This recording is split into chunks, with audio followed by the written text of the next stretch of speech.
What else have we got? Let's add the health manager.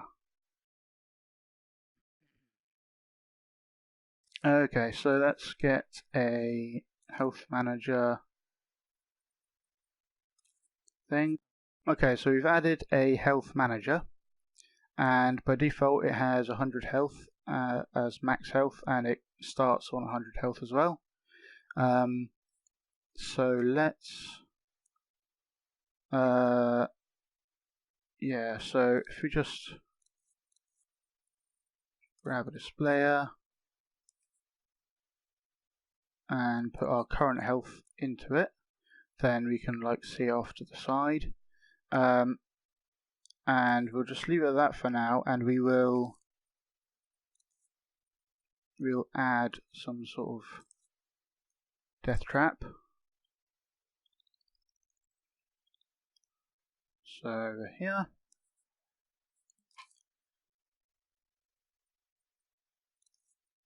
and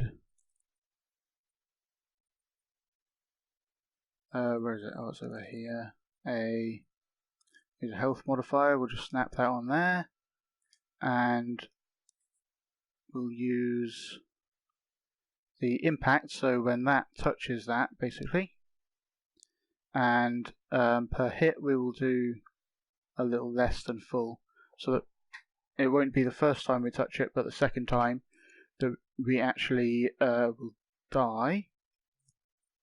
So let's try that out. So let's go over here. Cool. So we touched it once and it's gone down to 16. Touch it again and then down to 0. But nothing happens when we go down to 0, so let's make something happen. Oh, there's a reset health, didn't notice that. So no health will be when it gets to 0, and we can tell the controller sensor to die. So this, it doesn't have anything to do with the puppet. Again, the puppet is basically a whole load of procedural animation stuff, and communicates with the puppet interface, but it doesn't know anything about controls. The controller sensor is the thing that lets you possess an object, and it's the thing that controls like respawning and dying and things. So we're plugging no health into die, and let's see what that does. So we're on here, and then we jump again, and now we have died, but only the controller sensor knows it's died and nothing else has happened.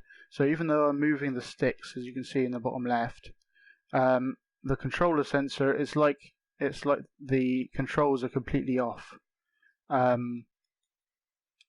So that's all that the die input does. So so that's what die does. Now normally you have is dead plugged into respawn. So it dies, but then it does this completely different thing called respawn. And what does respawn do? Let's find out. So you go here and then you jump, and that respawns you back to the original position, or if you've activated a checkpoint, then it will spawn you there. So I'll just show you the checkpoint. Gameplay gear, checkpoint. So if I put one over here, we'll just grab that, so we know where it is. Because a checkpoint has a built-in trigger zone, effectively, and it has a direction. This is the direction your puppet will be facing when it respawns at this checkpoint. So now, and I'll just make it so we can tell it's been activated by giving it a bit of glow.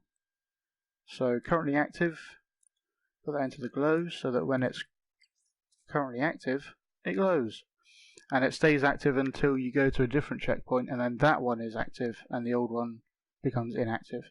So now if I respawn because I die, then I respawn at that position in the direction we specified. So that's how checkpoints work. But you don't have to, like, you don't. The good thing is all that stuff isn't built in, which might seem like a bad thing, but it's actually very useful because you can say if it's dead, then we play like a timeline where it's got like a death animation and some cool effects and whatever, and then it respawns when we want it to, instead of it always respawning when you die every single time. Another way you can die is through an off-screen death. Oh, off-screen death is a different thing that I won't cover right now. It's a bit complicated. But it's actually you take this from fell out of scene, so let's wire that into the fell out of scene from the puppet interface. Fell out of scene.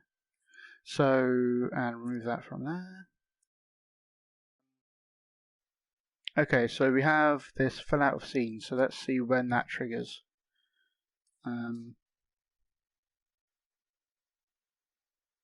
So the fell out of scene triggered with that G on the top right. So and it just stays on because we didn't actually do anything with it. So then if you tell it to die when you fall out of scene, then you will die when you fall out of the scene. Nice. Now, potential problem that people come across now and then is when they have some drop, but they don't want it to trigger a death. So, and they want the camera to follow it and things like that. So let's just see if that's low enough. No, it's not.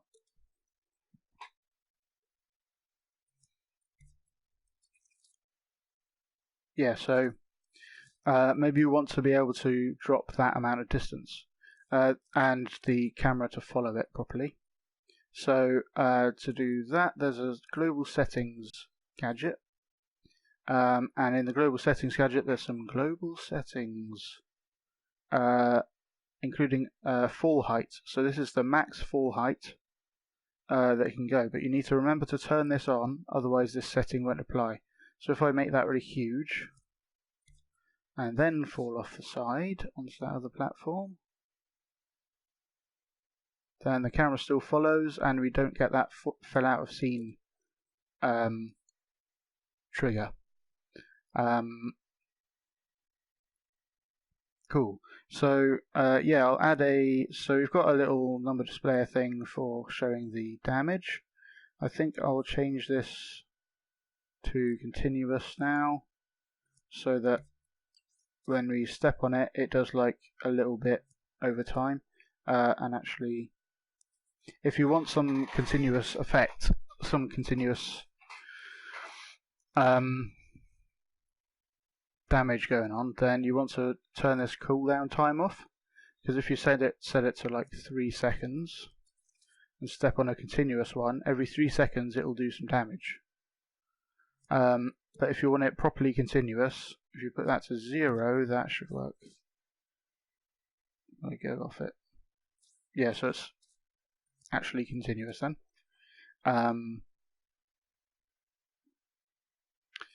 Cool.